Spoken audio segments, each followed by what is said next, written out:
Fala pessoal, tudo bem? A gente está aqui hoje, né, para dar continuidade aí na questão das indicações de livros, né, dos resumos dos livros importantes que a gente leu e quer compartilhar com vocês. Estou eu aqui novamente, né, Matheus Bueno, junto aqui com a nossa excelentíssima, ilustríssima Cíntia Esteves, né, e hoje a gente vai trazer aí mais uma dobradinha de livro para vocês, né, que a gente escolheu. Então, pessoal, hoje o livro que eu trouxe é A Regra é Não Ter Regras, né, do CEO da Netflix. Cíntia, qual livro que você trouxe aí para a gente hoje?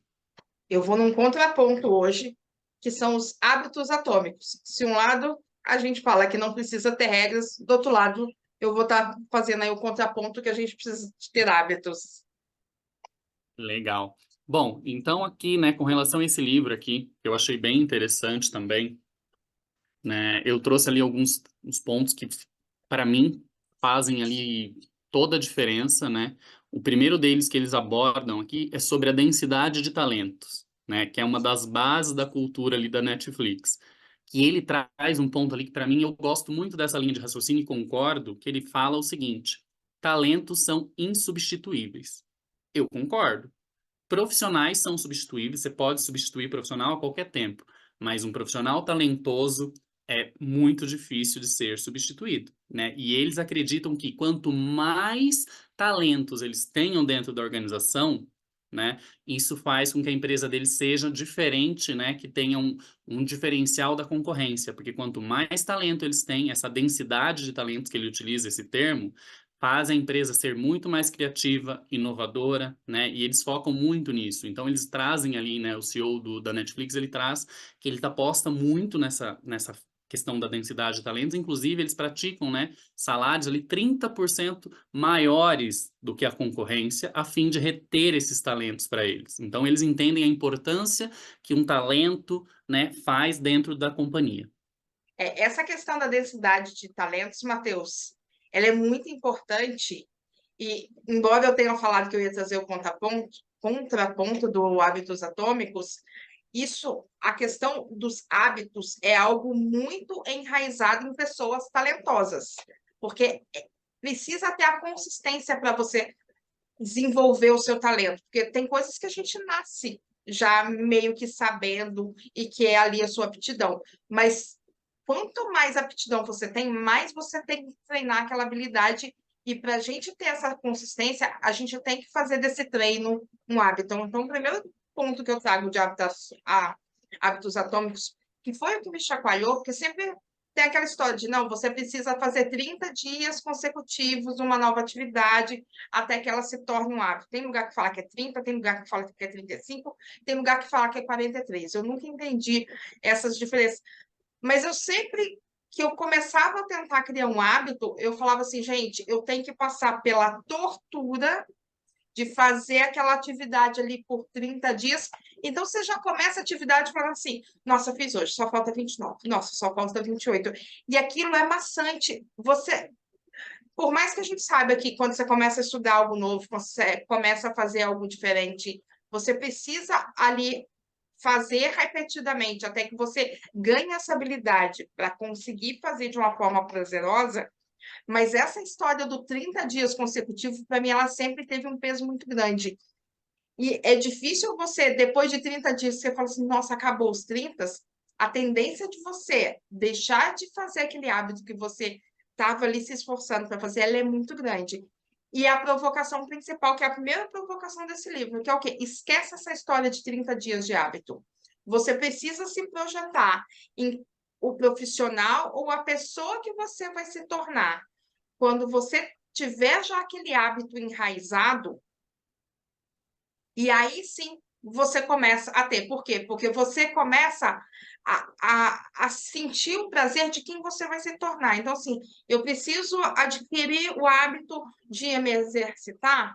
Eu vou falar como que vai ser o meu dia a dia quando eu já tiver esse hábito enraizado. Se eu preciso ter o hábito da leitura, o que que eu vou ter de ganho quando eu já tiver esse hábito? Porque aí você sai daquela zona de sofrimento para adquirir o hábito e começa já a se projetar com os resultados que você vai colher no futuro. E isso, quando eu li isso e eu comecei a aplicar no meu dia a dia, eu percebi que eu comecei a adquirir hábitos que há anos eu estava tentando ter, por quê? porque eu ficava nessa, de, poxa, eu tenho que insistir até que isso vire um hábito e vire um prazer. Mas eu não conseguia me projetar e me ver. Então, esse foi o grande choque para mim desse livro.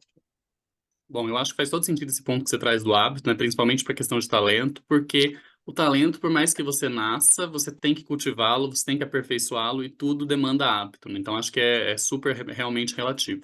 Bom, seguindo aqui o segundo ponto que me traz aqui, que eles adotam como um dos principais pilares, né? Que é a cultura da sinceridade e da transparência. Então, ali para eles, a comunicação ela é essencial, né? Eles tratam os temas de forma abrangente, de forma aberta, né? Todo o tipo de tomada de decisão, planos de ação, tudo que é relacionado a investimento, né? Então, eles trazem isso para o time, para os colaboradores, né? Para construir esse vínculo, né? De confiança, né? De credibilidade. Então, eles trazem pontos também de erros, falam os erros de forma abertamente, sem receio. Então, essa questão da sinceridade, né, os feedbacks, então eles falam, né, trazem isso muito, muito nítido ali no livro, que ele traz o feedback, as pessoas trazem o feedback, né, sem receio do outro, do que o outro vai achar, porque todo mundo entende que isso faz parte da cultura, né, por um bem maior, para o crescimento da companhia e para o crescimento de todos. Então, esse segundo pilar também é muito importante, porque ainda hoje em dia a gente sabe que existe muito, principalmente no meio corporativo, essa questão da comunicação, muitas vezes a gente vai ali com mais cuidado, com mais receio, porque às vezes o outro pode não gostar, se ressentir. Então, esse ponto ali que eles trazem, eu acho que também é um dos grandes diferenciais ali, né, do dia a dia, da cultura deles ali na Netflix. É. E aí isso me remete a um dos pontos que também me chamou muita atenção em hábitos atômicos, que é a importância do ambiente que a gente está inserido, das pessoas que a gente tem à nossa volta. Porque eu falo, tapinha nas costas e falar você mandou super bem, cara, é fácil. Você não se coloca em zona de perigo, você está ali confortável. Conversas difíceis, elas são efetivamente difíceis.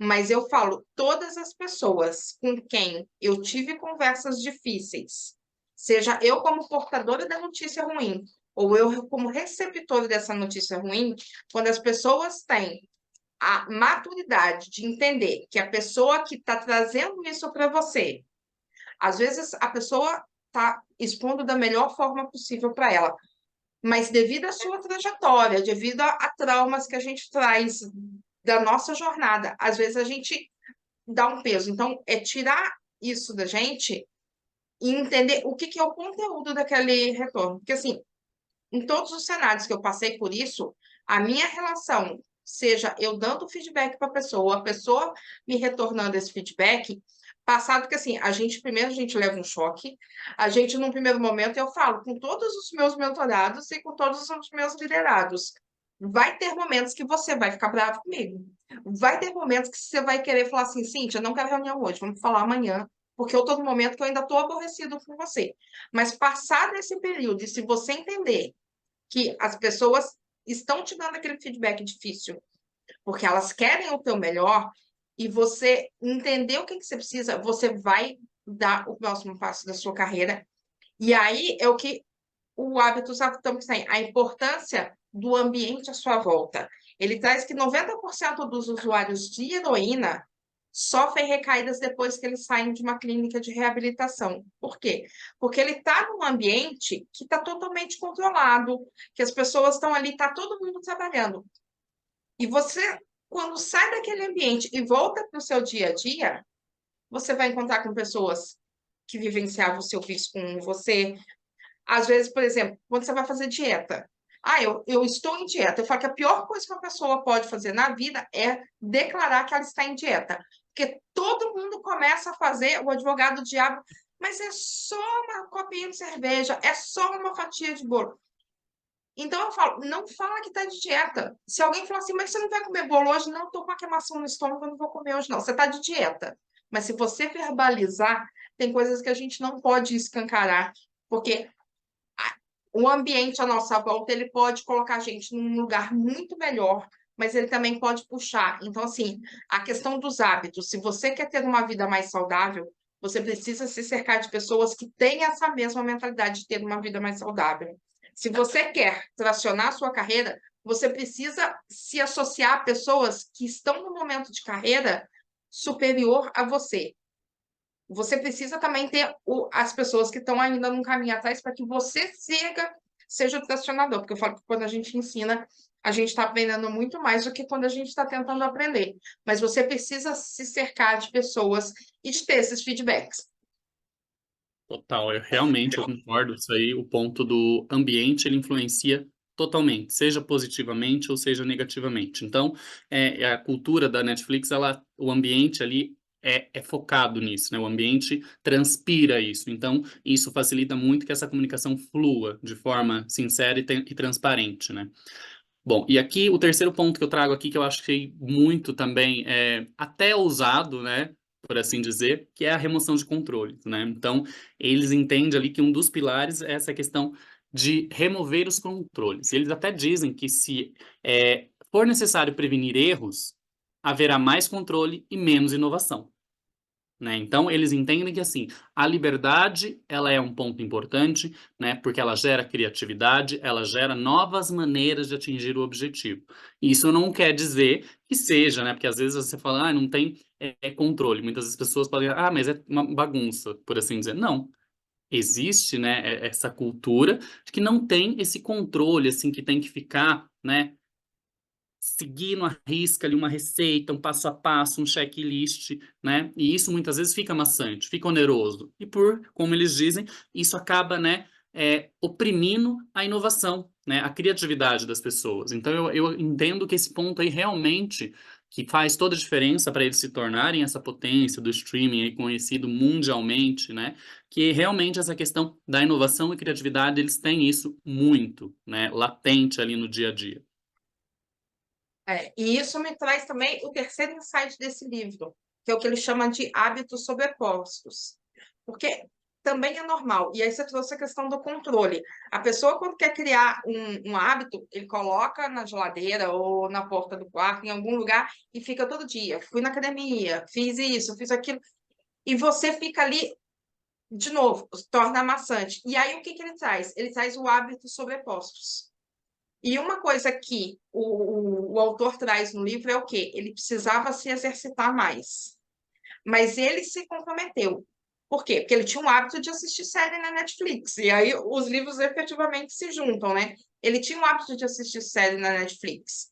E o que ele fez? Ele, como uma pessoa de tecnologia, ele deu uma forma ali de criar uma conexão da bicicleta dele com o notebook e que a Netflix só iria passar as séries que ele quisesse ver se ele estivesse pedalando e em uma velocidade mínima. Se ele baixasse o ritmo, parava a exibição.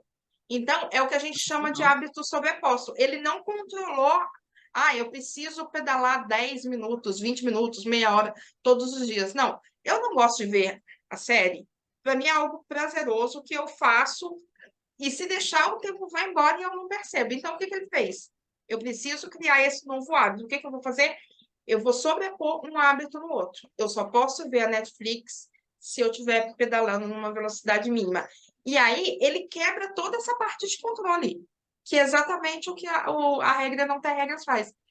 Então, quando você traz esses pontos, e eu trago dos hábitos atômicos, e eu fiz a provocação de falar que era um contraponto, e que no final da conversa você vê que não é um contraponto. Eles estão totalmente associados. Perfeito. Perfeito. Bom, pessoal, esses são aí a nossa dobradinha de hoje. Espero que vocês tenham gostado.